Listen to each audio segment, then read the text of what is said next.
Fabrizio Romano has dropped a news story out of nowhere that Manchester United are interested in signing a young winger from RB Salzburg in Dorgeles. Let's talk about that player. Is he any good? What do I actually know about that player myself, and what is the latest on him? Because it's very obvious that Manchester United are going to be looking at potentially attacking reinforcement in January, but the options out there are limited. But with Marcus Rashford to AC Milan or whatever he's going to go looking likely, David Ornstein confirmed that he believes Rashford will leave United in January. Manchester United actively looking for suitors for Antony with Olympiacos involved, and Napoli making bids for Garnacho. There could be one exit in Rashford, if not two, potentially even three attacking exits in January. I don't think there will be three. So of course United have got to look at attackers, with Comanani looking less likely. So who are we looking at as potential replacements in January? What is the latest on all the updates? A 4-year deal has been agreed for Diego Leon reportedly as well. We've got other news stories coming on and a few players. So hello and welcome back to Alice Talks Football, and welcome back to a 10-minute Manchester United news and transfer news roundup. Well, we're going to get into all the news in the next 10 minutes, starting with this bomber been dropped by Fabrizio Romano saying that Manchester United add Nene Dorgeles from RB Salzburg to their list of options for the January/summer window.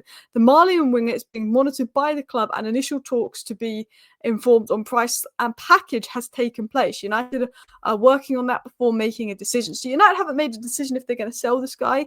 This might be because Man United are going to wait until Rashford leaves and then bring this guy in. He might be someone that if someone leaves, he comes in. You know, this has come from Romano. This has come out of nowhere. This is a player we're looking at, and this screams Vival. Vival loves an African player. He has links to the RB clubs. This kind of deal screams Christopher Vival all over it. Someone that he could be looking out for. United scouts have said that the key board figures are going to make a decision on whether to follow up on him or not, and that Vival is a big admirer of the player. So let's talk about the player. Who is he? What do I know about him? Do I watch a lot of RB Salzburg? No, I don't. I don't watch a lot of RB Salzburg. I know they've got a few gems. I know they've got a few good players out there, like Gorna Duaf is one that's caught my eye. But I've not actively gone out of my way to ever watch this player, and he's not someone that I'm super familiar with. I've watched one RB Leipzig game, RB Salzburg game this season. But from what I know of him and what I've watched of him, which is about 2 games in my lifetime and a couple of highlight reels in the last 5 minutes, he does look like a very technical, versatile player, which could suit Ruben Amarante Ball. Now, Max, who seems to be more familiar with the player than me, wrote this on Twitter. In terms of profile, he's a really good fit for what we'd be looking for in the left 10.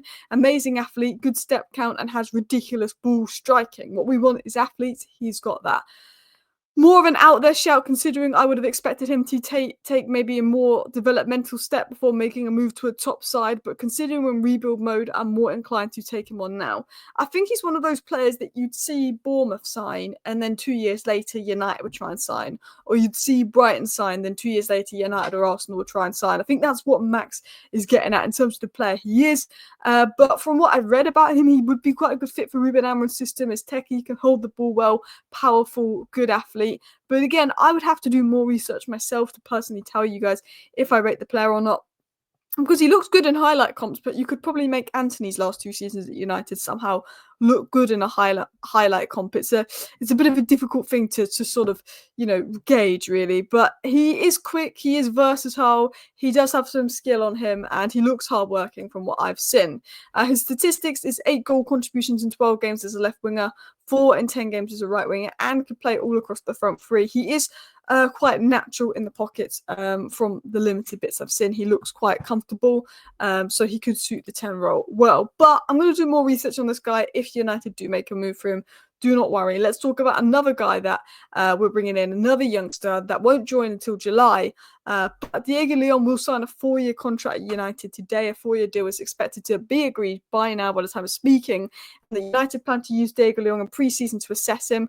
And what they're trying to do in pre-season when it comes to assessing Diego Leon is he good enough now in terms of, does he need a loan? Does he look ready? He's obviously not going to play a lot even if he doesn't go out on loan. This year will be moulding him in a bit like Saku Kone, a bit like Garnacho's first year at the club. It's all about moulding them in, and they get more minutes later on. But he's a player that's Definitely one to watch. Won't see him until pre-season, but obviously left wing back's an area that we need. And he's a very talented player. Looks very physical for his age. Could play left centre back. Could play left wing back. Could play left back. Looks quite versatile. Looks like a good player. I'm very excited for him to come in the summer. I'm very excited to see him in pre-season. And then I think he would slowly be integrated in United over the next few years. But I don't expect him to play much next year. And he could potentially go out on loan. Now, talking of exits, lots of news stories have been coming in today about Garnacho bid. Now, Napoli apparently have offered United 38 million, including add-ons for Garnacho, but United want more than 50 million for the winger, which is fair. Alejandro Garnacho is Conte's first choice winger to sign by far, and Juventus have already considered Garnacho, but for the summer. Now, I think we'd get more money for Garnacho in the summer, and I think if Rashford and Antony are the priorities to sell, we might as well keep Garnacho to the summer, let Ruben Amarante make a decision on him because he's young, he's got a lot of potential, Garnacho, and I don't want to give him away for 38 million. We could get way more than that for Garnacho. If Rashford and Antony are going, I wouldn't sell Garnacho, but in the summer, if Amorim doesn't see him as a long-term fit for a system and you know it's going to bring in 60 million FFP, it is something that needs to be considered, but I don't want to sell Garnacho in January, despite him having a poor last few months. I like Garnacho. I still think he can develop into a good player. Now, apparently, Napoli have already held 3 meetings with Alejandro Garnacho's entourage, and they've been working on a deal for weeks. It's been getting serious, which is surprising because Garnacho started versus Arsenal. Maybe it was to rest Ahmad. I'm not sure. I would take all media reports with a pinch of salt, but there is solid interest in Italy in Alejandro Garnacho, and we know that Ineos could sell him at the right price because of PSR. Another player that's got a lot of interest in him is Marcus Rashford. It said that Rashford would like his future decided within the next 2 to 3 days. AC Milan are expected to formally approach Marcus Rashford, approach Man United over Marcus Rashford, and all dealings thus far have been through intermediaries. I can't say that word, and AC Milan about to enter advanced talks for Marcus Rashford again. Another bit of information that has come out. Rashford wants his future sorted in the next 2-3 days. Can't blame him. I'm sure Amorim wants that. I'm sure everybody wants that. I think if Rashford leaves, we could make a move for that winger. We could make a move for Comanani. I don't think we're going to have money for Kvaratskhelia, which would be the dream. AC Milan looks the most likely situation. Barca want Rashford. That's probably his dream, but can they afford him? Dortmund want Rashford, but it's unknown if they can afford him.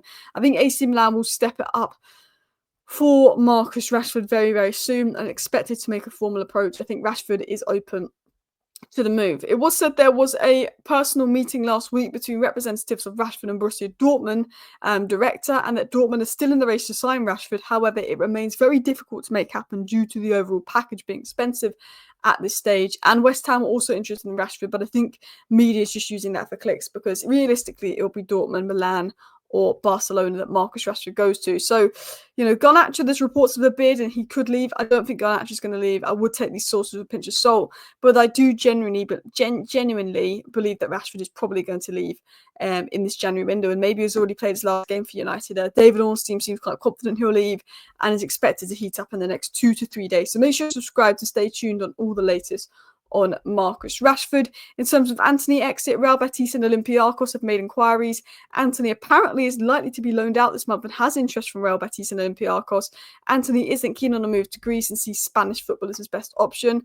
I think if Real Betis are willing to pay a fair bit of his wages, I think United are willing to let Antony go out on loan. I think if Antony and Garnacho both go out on loan, if Antony and Rashford both go out on loan, even if Napoli give us 50 million for Garnacho, I don't think Ineos will be entertained selling him until the summer at the very earliest, because we would be very short on attack. We're not scoring goals as it is at the moment, and we would be very short on attack. So I assume Garnacho is going to stay put, partly because I believe the other two are the priority to sell due to age and wages. Surely we'll make an attacking signing. Rashford expected to leave, Antony's wanted out, and Garnacho is allowed to leave if a big offer comes in. Triple exit could happen in 2025, so surely that's going to raise funds for someone like a Cunha or a Gyökeres. You'd hope so. You'd absolutely hope so. But what else should we talk about? Because another player we've been linked to is Comanani.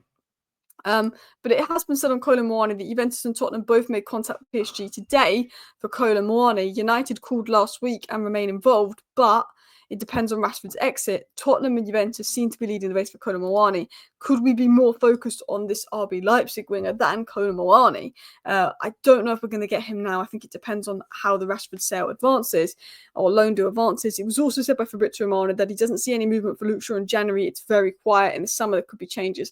Considering he's not fit and he can't stay fit, there's not really going to be much for Mason Mount and Luke Shaw unless they can get a sustained period of fitness.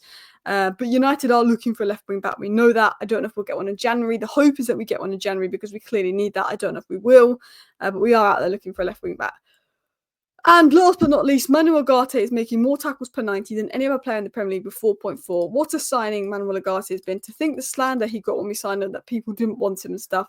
But he has been a monster. Key at Anfield, key at the Emirates, key at the Etihad as well. Big up to Manuel Agute. Been a top signing. Thanks everyone for watching the 10-minute roundup. See you next time and bye.